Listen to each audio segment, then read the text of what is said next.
माँ लखना के चरणों में नमन करता हूँ, बड़े बुजुर्गों को प्रणाम करता हूँ और बच्चों को ढेर सारा प्यार करता हूँ। लेकर हाजिर हूँ 2021 के राशिफल की नया पड़ाव, तुला राशि वालों का राशिफल। साल भर का हालचाल बताएंगे।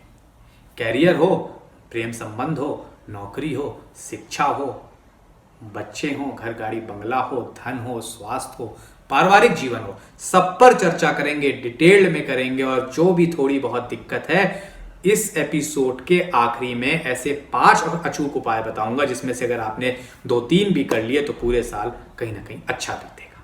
सबसे पहले प्रकाश डाल दूं 2000 कहीं ना कहीं ओवरऑल 21 पे। लेकिन उसके पहले एक छोटी सी चीज बताना चाहूंगा, खासतौर से वो ये कि 2021 के बारे में मैंने बहुत डिटेल में मेष राशि में शुरू के 3 मिनट में बताया है। आप सब लोग वहां देख सकते हैं, समझ सकते हैं, सुन सकते हैं। मुझसे डायरेक्ट जुड़ना है तो एस्ट्रोलॉजर प्रतीक बट फेसबुक पे टाइप कर सकते हैं। शेयर, सब्सक्राइब, लाइक की रफ्तार इसी तरह से बनाए रखिएगा। तो क्विक शॉर्ट छोटे से मैं जल्दी से बता देता हूँ। 2021 कहीं ना कहीं बुध का साल है। 2020 जैसे कि राहु का साल था जब आप सम करते हैं न्यूमरोलॉजी के अकॉर्डिंग, तो वैसे ही बुध कहीं ना कहीं एक ऐसा बालक है जो ज़्यादा दिन तक परेशान नहीं रह सकता है, ना कर सकता है। तो 2021 इन सब समस्याओं, दिक्कत, परेशानियों से निजात मिलती हुई नजर आ रही है। 2021 में कोई मेजर गोचर शनि राहु केतु का नहीं है, लेकिन बृहस्पति का साल के आखिरी में है। तो ये 4 ग्रह भी अपनी अपनी राशियों में रहेंगे और खास तौर से मकर और वृश्चिक और वृषभ। तो मकर में बृहस्पति शनि, वृश्चिक में केतु और वृष में कहीं ना कहीं राहु। ये स्थिति कहीं ना कहीं अच्छी नजर आ रही है। 2021 लाभप्रद दिख रहा है ओवरऑल, खास तौर से तुला राशि वालों के लिए बहुत अच्छा है।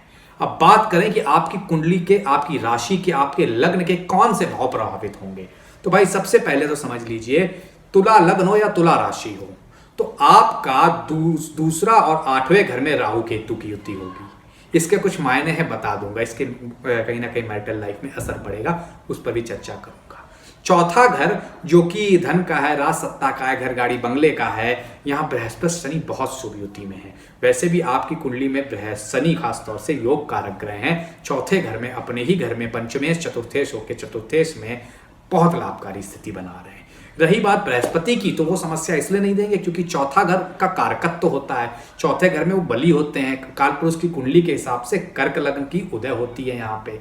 उसी के साथ साथ बृहस्पति शनि नीच भंग राजयोग में, इसलिए भी समस्या, दिक्कत, परेशानी नहीं है। ये था ओवरव्यू भाई। अब आप पूछ रहे होंगे अब डिटेल में शुरू करें, तो भाई डिटेल में आते हैं। सबसे पहले आपकी बात कैरियर की करते हैं। तो कैरियर की बात करें तो कैरियर आपके लिए अच्छा रहेगा। पदोन्नति की संभावनाएं है। जिन लोगों को नौकरी की तलाश है, मार्च तक उन्हें नौकरी मिलने की संभावना है। तुला राशि को जीवन में शनि बृहस्पति एक मेजर परिवर्तन लेके आएंगे और इनके जीवन में कुछ बेहतर होगा। बृहस्पति खास तौर से कहीं ना कहीं आपको जब पंचम में आएंगे, जो जून से लेके अक्टूबर के बीच, तो उस समय कोई भारी लाभ होगा। उस समय कहीं ना कहीं बेहतरी होगी। आने वाला समय कहीं ना कहीं लाभदायक होगा कैरियर में, व्यवसाय में।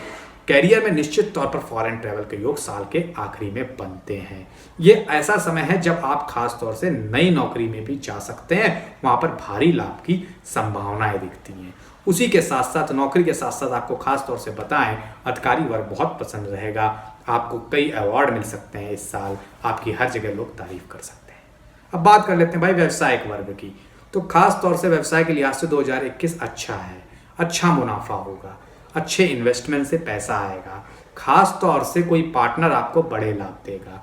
बाहर के देशों से भी आपको इंपोर्ट एक्सपोर्ट का काम अच्छा चलेगा। कहीं अच्छी जगह से फंडिंग आ सकती है। पैतृक संपत्ति से पैसा मिल सकता है। और अगर नया बिजनेस शुरू करने की कोशिश कर रहे हैं तो खास तौर से मई से लेकर सितंबर के बीच करिएगा। बहुत लाभकारी स्थितियां बनती हुई नजर आ रही है। अब बात कर लेते हैं भाई धन के लिहाज से कैसा रहेगा। तो धन के लिहाज से बात करें तो अच्छा खासा लाभ मिल रहा है। व्यवसाय से लाभ होगा, नौकरी में लाभ होगा। बस दूसरों के बहकावे से बचना है। कोई ऐसी स्कीम आपको ना पकड़ा जाए जिसमें नुकसान हो। तो इसलिए धन के लिहाज से साल तो अच्छा है, लेकिन छलावा, दिखावा, बहकावा से बचना है क्योंकि दूसरे और 8वें घर में राहु केतु हैं। और दूसरे घर के राहु केतु दूसरे और 8वें की एक्सिस में अमूमन ठीक होते हैं, लेकिन बस ऐसी स्थितियों में बचने की कोशिश करिएगा। जनवरी से मार्च तक की बात करें तो खास तौर से बहुत मुनाफा की उम्मीद है। शेयर मार्केट से काफी लाभ की उम्मीद दिख रही है। साल के मध्य में जो लोग कपड़े व्यवसाय, सूती कपड़े से जुड़े हुए हैं, उनको खूब लाभ मिलेगा। और साल के अंतिम भाग में खास तौर से जिनका ट्रैवल का काम है, जिनका होटल इंडस्ट्री का काम है, जिनका खाना बनाने का काम है, जिनका चमड़े का काम है, जिनका लेदर का काम है, जिनका गाड़ियों का काम है, शोरूम है, उनको खासा लाभ मिलेगा। आईटी वालों के लिए एक अच्छा साल जाता हुआ नजर आ रहा है। ये साल धन के लिहाज से कोई ऐसी बड़ी समस्या नहीं नजर आ रही है जो कि आपको बहुत ज़्यादा ध्यान देने वाली बात हो।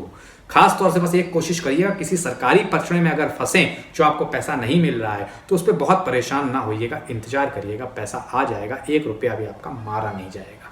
पैतृक संपत्ति से जरूर लाभ के संकेत मिल रहे हैं। अब बात करें भाई आपके घर गाड़ी बंगले की, तो प्रॉपर्टी के लिहाज से अगर ये साल की अगर बात करें तो बृहस्पति और शनि दोनों चौथे घर में हैं, और शनि कहीं ना कहीं फ्लैट के कारक हैं और बृहस्पति धन कारक हैं। तो निश्चित तौर पर प्रॉपर्टी का कोई इन्वेस्टमेंट पूरा होगा, प्रॉपर्टी कोई लाभकारक प्रॉपर्टी खरीदेंगे जिसमें आने वाले समय में बहुत लाभ होगा।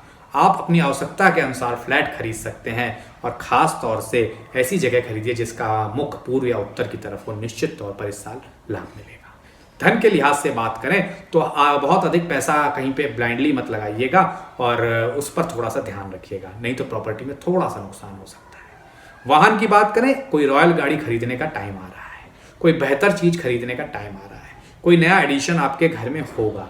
खास तौर से पैसों का लेकिन बैलेंस बना के रखिएगा, ऐसा ना हो कि ज़्यादा लग्जरी के चक्कर में नुकसान कर ले।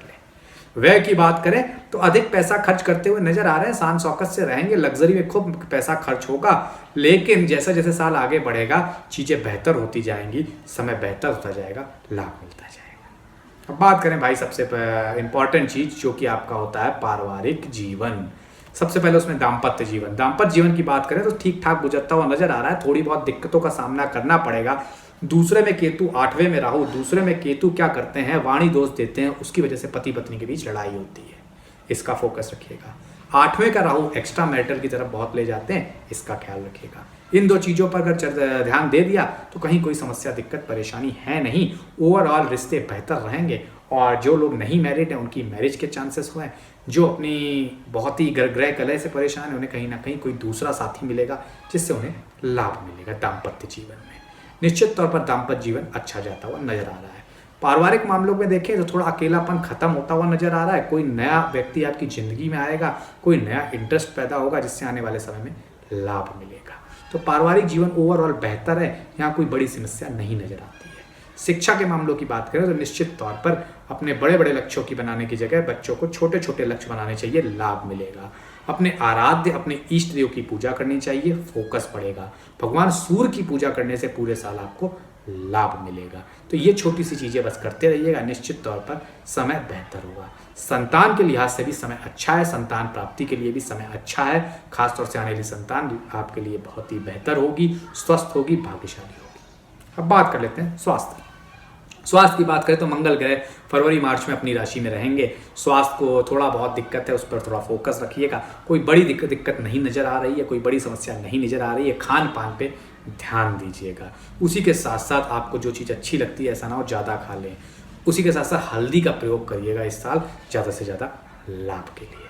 अब बात कर लेते हैं उपायों की भाई, जिससे कि ये जो छोटी मोटी समस्या थी ये भी खत्म हो जाए। हाथ में एक तांबे का कड़ा धारण कर लीजिएगा रविवार के दिन। 9 वर्ष से छोटी कन्याओं को कुछ मीठा खिला दीजिएगा एक शुक्रवार के दिन। उसी के साथ साथ पीपल वृक्ष की प्रति बुधवार खास तौर से 6 परिक्रमा कर लेने से लाभ मिलेगा। अब उसी के साथ साथ आपको ओम ब्राम ब्रीम ब्रोम सा बुद्धाय नमः इस मंत्र का जाप करना है।